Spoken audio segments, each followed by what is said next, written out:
السلام علیکم، میں ہوں Ishtiaq Ahmed. Welcome to my YouTube channel motivation talks. Viewers, آج ہم جس ٹاپک پر بات کرنے جا رہے ہیں وہ ہے اچھے خیالات کا انتخاب کس طرح کیا جاتا ہے.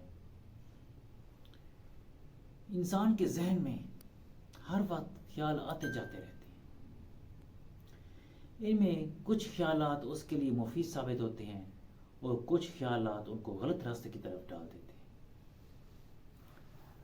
اب یہ ہمارا کام ہے خیالات کو اچھی طرح سے چھان پھٹک کر اپنی عادات اور کردار کا حصہ بنا لیں اور اسے عملی جامہ پر جائیں.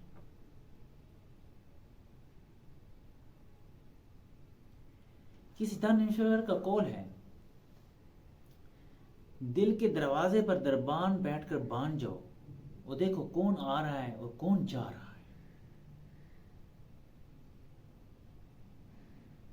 جس طرح گھر میں ہم گیٹ اندر سے بند کر دیتے ہیں تاکہ کوئی چور یا آوارہ کتا وغیرہ اندر داخل نہ ہو،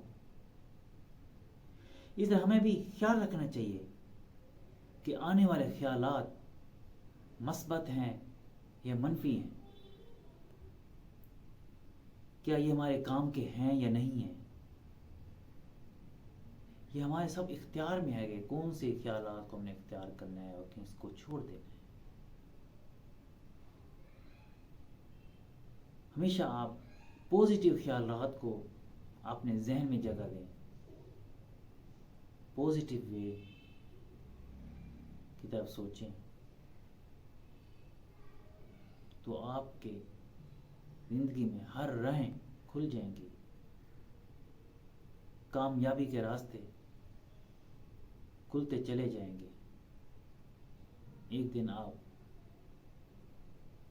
کامیابی کی طرف گامزن ہو جاؤ. اللہ پاک آپ کو آسانیاں بڑھنے کی توفیق عطا فرمائے. اللہ حافظ.